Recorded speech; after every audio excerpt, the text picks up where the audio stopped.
अध्यात्म ही एक रास्ता है, आत्मा की पावर ही एक रास्ता है। अंदर की जागृतता, अंदर की लाइट, आत्मा का प्रकाश, आत्मज्ञान, अध्यात्म का ज्ञान, अध्यात्म की शक्ति ऐसी शक्ति है जो आपको हर मुसीबत से, आप कोई भी कोने में, कोई भी आप सपने में भी फंस गए हैं तो भी आप उसमें से निकल सकते हैं, है ना। कहने का मतलब यह है कि ये ऐसी शक्ति है जो फ्री विल की, संकल्प की शक्ति, अध्यात्म की शक्ति, विचारों की शक्ति, पॉजिटिव रहने की शक्ति, हर पल पॉजिटिव रहने की शक्ति, हर पल अपने आप को बूस्ट अप करने की शक्ति, अपने आप को कहीं पे भी फंस गए हो बाहर निकालने की शक्ति, ये आएगी विश्वास से। परम विश्वास, बेहद के परम पिता के ऊपर परम विश्वास। इतना विश्वास रखो, इतना विश्वास रखो कि मैं कहीं पर भी कैसी भी सिचुएशन में फंस जाऊं, मेरे बेहद के परम पिता मेरे साथ ही है। हर पल वो मेरे साथ है, हर पल एक नई अवेयरनेस, नई शक्ति, नई लाइट वो मुझे दे रहे हैं। आप देखो ऑब्जर्वर है, आपने देखा कि ऑटम्स, जब ऑब्जर्वर उसको ऑब्जर्व कर रहा है तो ऑटम्स एक अलग तरीके से बिहेव कर रहे हैं। और जब उस ऑटम को की गन से फायर किया गया एक पर्दे के ऊपर और उसको कोई देखने वाला नहीं था, तो वही ऑटम अपनी मन की तरीके से काम कर रहे थे। लेकिन जब उसके ऊपर ऑब्जर्वर रखा गया तो वो ऑटम्स एक अलग तरीके से बिहेव करने लगे। जैसे एक छोटा सा बच्चा, अगर उसको कोई देख नहीं रहा है तो वो अपनी मस्ती में मस्त है, लेकिन जब आप उसके सामने बैठ के उसको देख रहे हो तो वो बच्चा एक कॉन्शियस में है, उसको एक जागृतता है कि मुझे कोई देख रहा है, राइट। इसीलिए शास्त्रों में यही बताया गया कि हर पल वो परमात्मा तुम्हें देख रहा है, हर चीज। इसीलिए वो उसको याद रखो कि वो तुम्हें देख रहा है, तुम अभी देख रहे हो। जब ऑब्जर्वर हमें ऑब्जर्व करता है तो हम एक अलग तरीके से बिहेव करते हैं, क्योंकि हम उसके कंट्रोल में हैं, हम उसकी फोकस में हैं, हम उसकी पावर में हैं, उसकी किरणों में हैं, हम उसकी याद में हैं, हम उसकी प्रेम में हैं। तो हम उसको याद कर रहे हैं, वो हमें याद कर रहे हैं। तो ये है ऑब्जर्वर। ऑब्जर्वर मतलब परमात्मा, वो इस वक्त हमें देख रहा है, इस वक्त हमें जागृति से, हम उसकी अवेयरनेस में है, हम एक इस तरीके की उस पावर को प्रतिपल ले रहे हैं जब हम उसकी याद में होते हैं। जब वो हमें ऑब्जर्व करता होता है, तो जैसे एक छोटा बच्चा खेल रहा है तो उसके माँ बाप जब उसे देख रहे हैं तो उसको कहीं पर भी गिरने नहीं देते, उसको चोट आने नहीं देते। ऐसे ही तरीके से परमात्मा, जब हम उसके ऑब्जर्वेशन में होते हैं, जब हम उसको याद करते हैं तो हर वक्त वो हमें मदद करता है। तो हमारा प्रश्न, अगर हमारा फ्री विल यूज करके हमने एक पॉजिटिव कर्म किया, अच्छी सोच की, उस ऑब्जर्वर, उस परमात्मा, उस परम लाइट, परम प्रकाश के हमारे क्रिएटर को हमने याद किया, तो हमने एक नई शुरुआत की, एक नए संकल्प के साथ एक नई शुरुआत की कि वो हमारे पास हर पल है, कि वो हमें देख रहा है, वो हमें ऑब्जर्व कर रहा है, वो हमें हर पल परम प्रकाश, परम लाइट दे रहा है। हमारा माइंड, और इस वक्त संकल्प करिए आप सभी कि मेरा माइंड मेरे कंट्रोल से बाहर कभी जा ही नहीं सकता।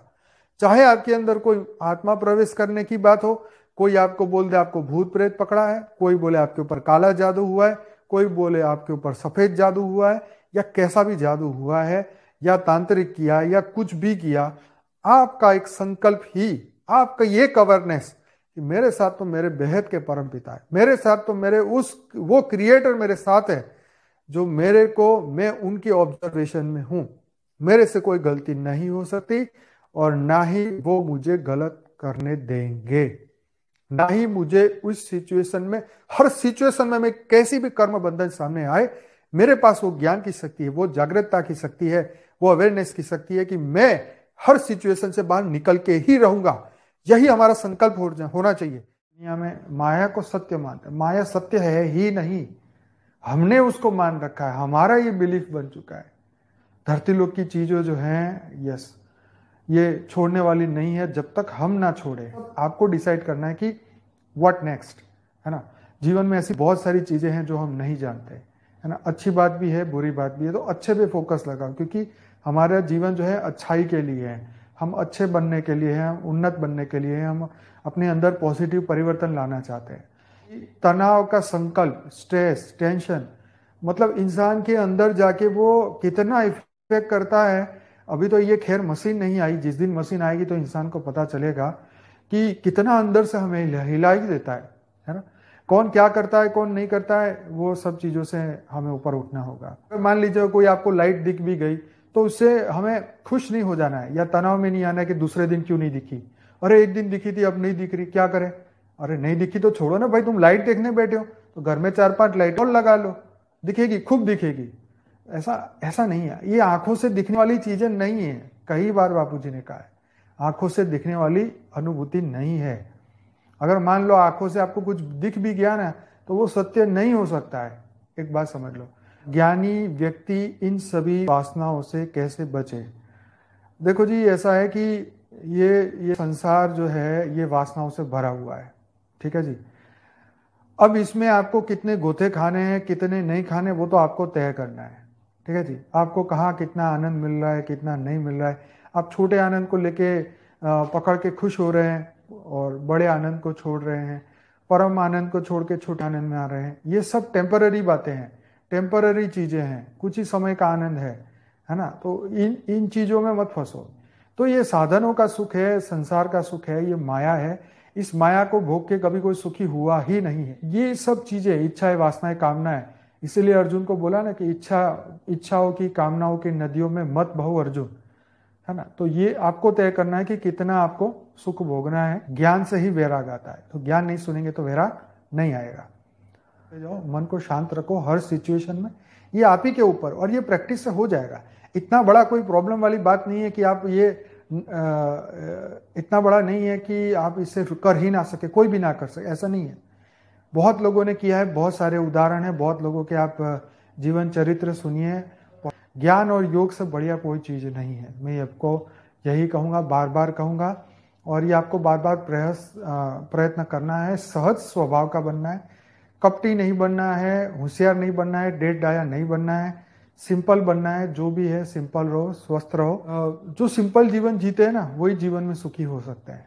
मतलब हाई फाई लग्जरी, ये वो दिखावा, शो सा, नाटक फाटक, ये सब चीज़ों वाले लोग जो है ना अंदर से सुखी नहीं हो सकते हैं, क्योंकि उनके अंदर की जो ईगो है वो हर पल बढ़ती रहती है कि आज मेरे पास ये है, ये नहीं है। मतलब ये चीज़ें बढ़ती रहती है, चाहे शरीर को देख के हो या पैसा हो, डिग्री हो, मकान हो, जमीन हो, या जो भी हो। तो ये सब चीज़ें आपको और भौतिकता में फंसाती है, और भौतिकता में फंसने से आत्मा को दुख ही मिलता है, सुख कभी नहीं मिल सकता है। क्योंकि बुद्धि जब तक भौतिकता में रहेगी, लगी रहेगी, तो मन कभी भी शांत नहीं हो सकता। कि आत्मा के अंदर की आवाज़, उसकी आत्मा की आवाज़ जो है उसको जागृत करती है, उसको जगाती है। हम रियली में यहाँ के नहीं है।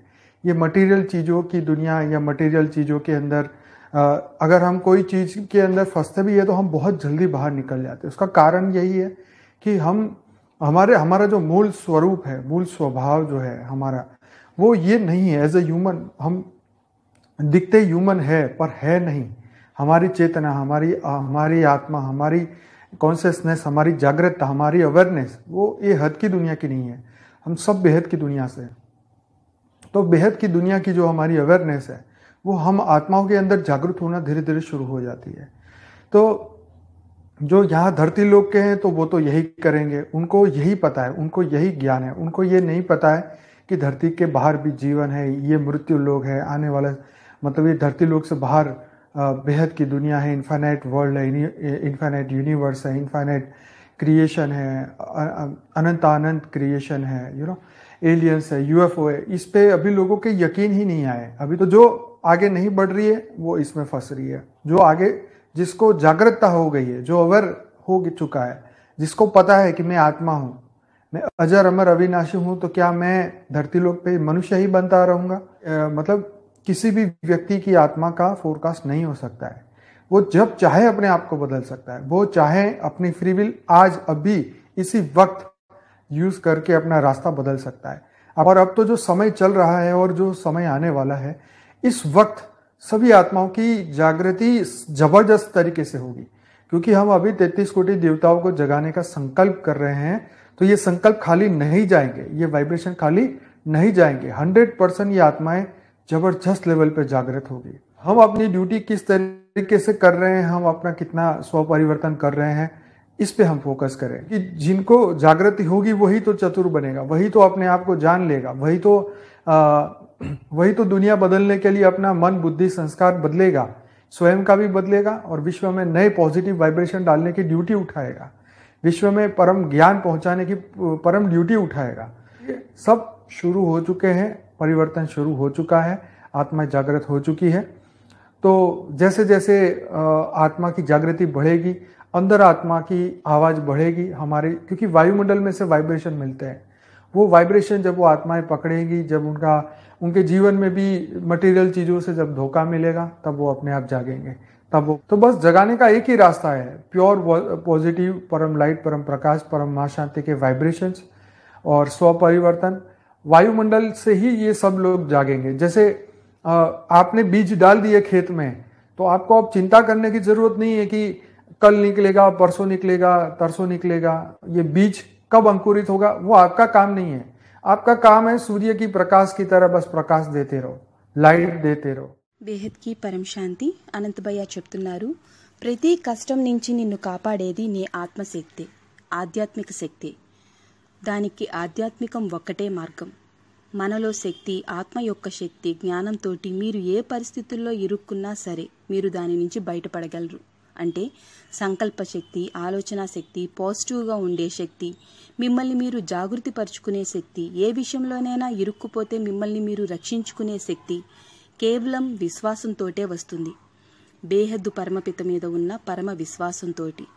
ఎంత విశ్వాసం పెట్టుకోవాలి అనంటే, నేను ఎలాంటి పరిస్థితుల్లో ఇరుక్కున్నా సరే నాకు నా బేహద్దు తండ్రి తోడుగానే ఉన్నారు, ప్రతి క్షణం నాతో ఉండి ప్రతి క్షణం కొత్త శక్తి నాకు అందిస్తూనే ఉన్నారు అని మనం చెప్తూ ఉంటాం కదా.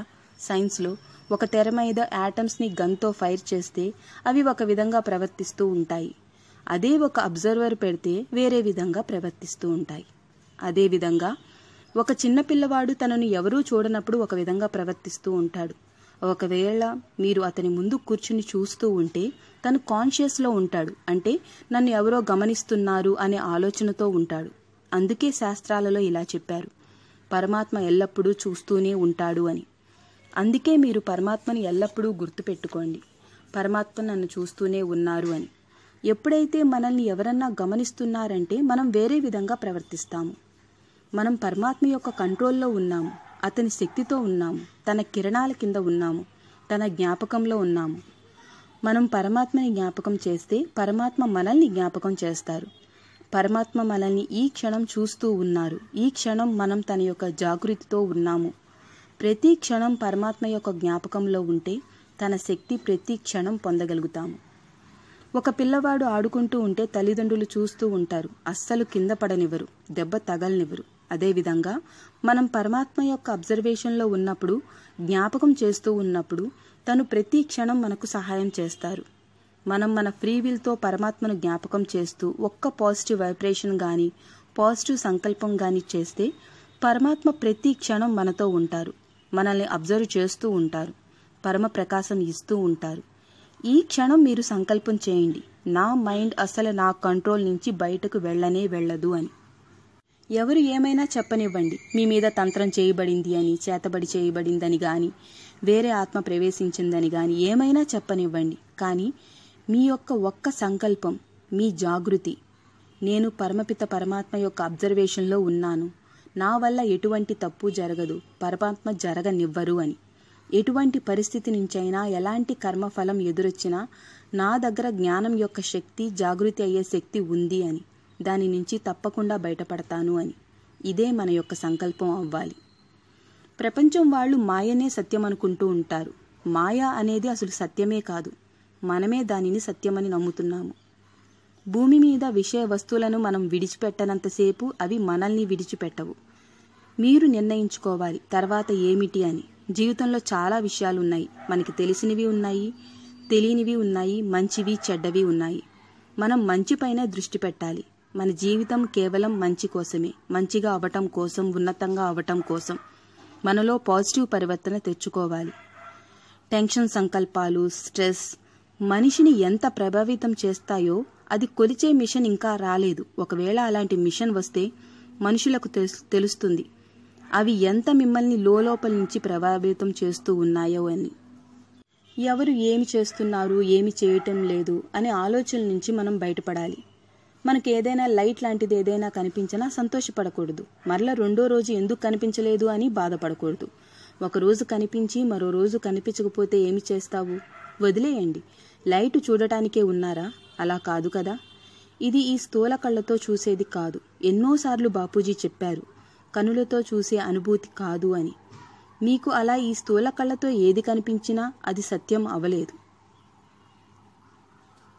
జ్ఞాని వ్యక్తి వికారాల నుంచి ఎలా బయటపడాలి అనే ప్రశ్నకు అనంతభయ్య చెప్తున్నారు, ఈ ప్రపంచం మొత్తం వికారాలతో నిండిపోయింది. దీనిలో ఎంతవరకు వెళ్ళాలి, వెళ్ళకూడదు అనే విషయం మీరు నిర్ణయించుకోవాలి.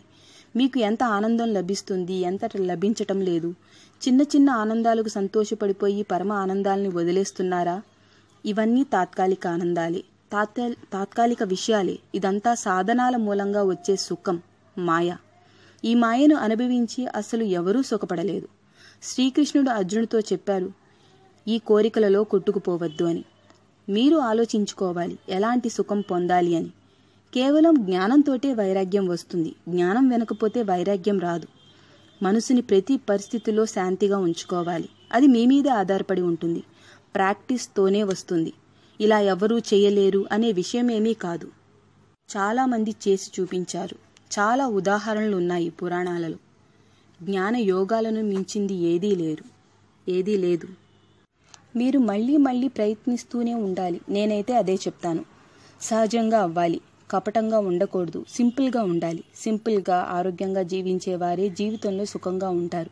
అంటే లగ్జరీగా షో చేసేవాళ్ళు మనసుతోటి సుఖంగా ఉండలేరు. వాళ్ళలో అహంకారం ప్రతి క్షణం పెరుగుతూ ఉంటుంది. ఈరోజు నా దగ్గర ఇది ఉంది, అది లేదు అని.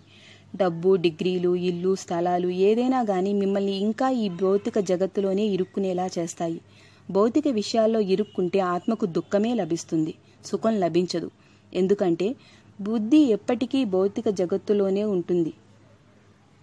ఎప్పటి వరకు భౌతిక జగత్తులో బుద్ధి ఉంటుందో అప్పటి వరకు మనసుకు శాంతి అనేది ఉండదు. మనం నిజంగా ఇక్కడి వాళ్ళం కాదు. ఈ భౌతిక లోకంలో భౌతిక విషయ వస్తువుల్లో ఇరుక్కున్నా చాలా త్వరగా బయటపడగలుగుతాము. దానికి కారణం మన మూల స్వరూపం, మన మూల స్వభావం ఇది కాదు. కాబట్టి మనం మనుషుల్లాగా కనిపిస్తున్నాము, కానీ కాము. మనం చైతన్య శక్తులం. మన ఆత్మ, మన కాన్షియస్నెస్, మన యొక్క జాగృతి ఈ హద్దు ప్రపంచంది కాదు. మనమందరం బేహద్దు ప్రపంచం వాళ్ళము. బేహద్దు ప్రపంచం యొక్క జ్ఞానం మన ఆత్మలో మెల్లమెల్లగా జాగృతి అవ్వటం మొదలవుతుంది. ఈ ప్రపంచం వాళ్ళకి ఇదే తెలుసు. ఈ ప్రపంచ జ్ఞానం మాత్రమే తెలుసు. వాళ్లకు ప్రపంచం బయట కూడా జీవం ఉంది, బేహద్దు ప్రపంచం ఉంది, బేహద్దు సృష్టి ఉంది, ఏలియన్స్ ఉన్నారు అనే విషయాన్ని ఈ ప్రపంచం వాళ్ళు ఇంకా నమ్మటానికి సిద్ధంగా లేరు. ఎవరైతే జాగృతి అయ్యారో, నేను ఆత్మని అని తెలుసుకున్నారో, ఎవరైనా ఎప్పుడైనా వాళ్లను వాళ్ళు మార్చుకోవచ్చు. వాళ్ళ ఫ్రీవీల్ ఉపయోగించుకుని ఈ క్షణమే వాళ్ళ దారి మార్చుకోవచ్చు.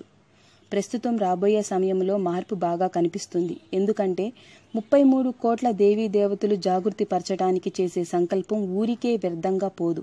100% ఈ ఆత్మలు జాగృతి అవుతారు. మనం ఎంతవరకు స్వపరివర్తన అయ్యామో దాని మీద దృష్టి పెట్టండి. వాళ్లే తెలివైన వాళ్ళు అవుతారు. తమను తాము తెలుసుకోగలుగుతారు. ఎవరైతే ప్రపంచం మార్చడం కోసం వారి యొక్క మనసు, బుద్ధి, సంస్కారం మార్చుకుంటారో వారే ప్రపంచంలో పాజిటివ్ శక్తి వ్యాపింపచేసే డ్యూటీ చేస్తారు. విశ్వంలో పరమ జ్ఞానం వ్యాపింపచేసే పరమ డ్యూటీ చేస్తారు. అంతా మొదలైపోయింది. పరివర్తన మొదలైపోయింది. ఆత్మ జాగృతి మొదలైపోయింది. ఎంతెంత ఆత్మ జాగృతి అవుతూ ఉంటుందో అంతంత వాయుమండలం నుంచి వైబ్రేషన్స్ వస్తాయి. ఆ వైబ్రేషన్స్ ఆత్మ పట్టుకుంటుంది. జీవితంలో భౌతిక వస్తువుల నుంచి మోసపోయినప్పుడే ఆత్మ జాగృతి అవుతుంది. దీనికి ఒకటే దారి ఉంది. పూర్తిగా పాజిటివ్గా పవిత్రమైన వైబ్రేషన్స్, పరం మహాశాంతి వైబ్రేషన్స్ మరియు స్వపరివర్తన. వాయుమండలం ద్వారానే వీరందరూ జాగృతి అవుతారు. మీరు విత్తనం వేశాక దాని గురించి ఆలోచించనక్కర్లేదు. రేపు మొలుస్తుందా, ఎల్లుండి మొలుస్తుందా అని. అది మీ పని కాదు. మీ పని కేవలం సూర్యునిలాగా ప్రకాశం ఇస్తూ ఉండండి, లైట్ని ఇస్తూ ఉండండి. పరం శాంతి.